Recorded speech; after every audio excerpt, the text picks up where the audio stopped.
Abonnez-vous à la chaîne pour voir les dernières vidéos.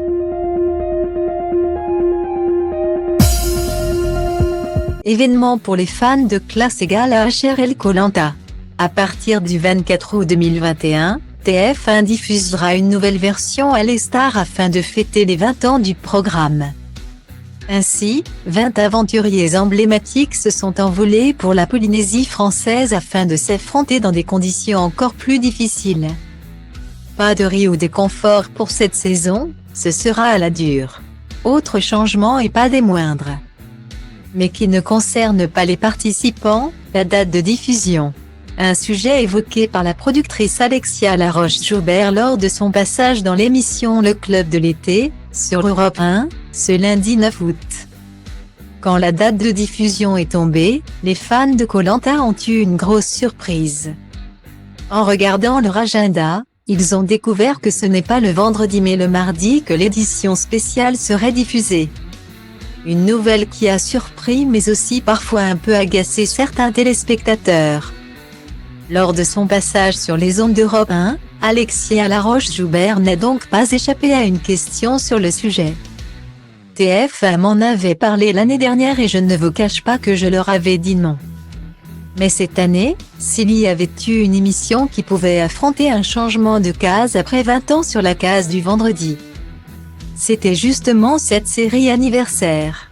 TF1 connaît assez la puissance de la marque Koh-Lanta et son univers pour exceptionnellement changer les habitudes, s'est-elle justifiée. La femme de 51 ans a rappelé qu'en 2009, le retour des héros avait également été diffusé le mardi. Et la saison avait réalisé la meilleure moyenne toute saison confondue avec plus de 8 millions de téléspectateurs. Une performance qui pourrait se reproduire cette année. Il y a plus de monde le mardi soir, notamment des jeunes. Et il y a également plus d'assiduité et de gens qui reviennent épisode après épisode, a-t-elle poursuivi. Alexia Laroche-Joubert a toutefois reconnu que c'est tout de même un risque de perturber les habitudes des téléspectateurs.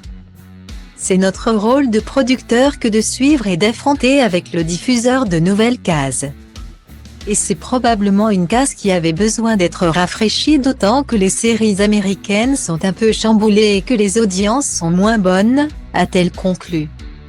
Prochainement, le public aura donc le plaisir de retrouver Claude, finaliste de la saison 10 en 2010 et de la revanche des héros en 2012.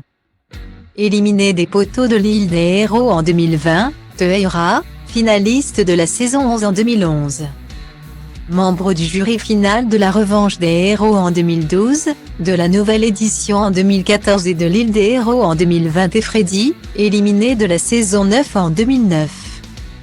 Finaliste du choc des héros en 2010, membre du jury final de la revanche des héros en 2012 et de la nouvelle édition en 2014.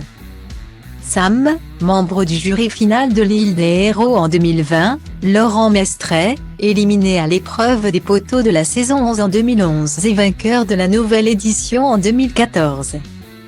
Phil, éliminé au poteau en 2014 dans la nouvelle édition, et Maxime, membre du jury final de la saison 20 en 2019.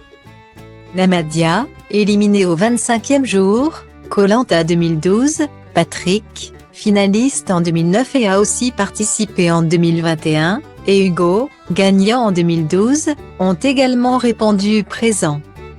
Du côté des femmes, la production a pu compter sur Alexandra, gagnante de Koh-Lanta. Les 4 terres en 2020, Clémence Castel, vainqueur de la saison 5 en 2005 et du combat des héros en 2018. Membre du jury final du retour des héros en 2009, Kumba, membre du jury final de la saison 5 en 2005. Éliminé à l'orientation du choc des héros en 2010 et de la revanche des héros en 2012. Clémentine, finaliste de la saison 17 en 2017, éliminée du combat des héros en 2018. Candice, membre du jury final de la saison 16 en 2016 et du combat des héros en 2018. Alex, membre du jury final de la saison 21 en 2020, ou encore Christelle, vainqueur de la saison 8 en 2008. Quatrième éliminée du retour des héros en 2009, et Cindy, finaliste de Koh-Lanta 2019. Jade, finaliste en 2007 et 2009, Karima, éliminée au 32e jour dans l'édition diffusée en 2016.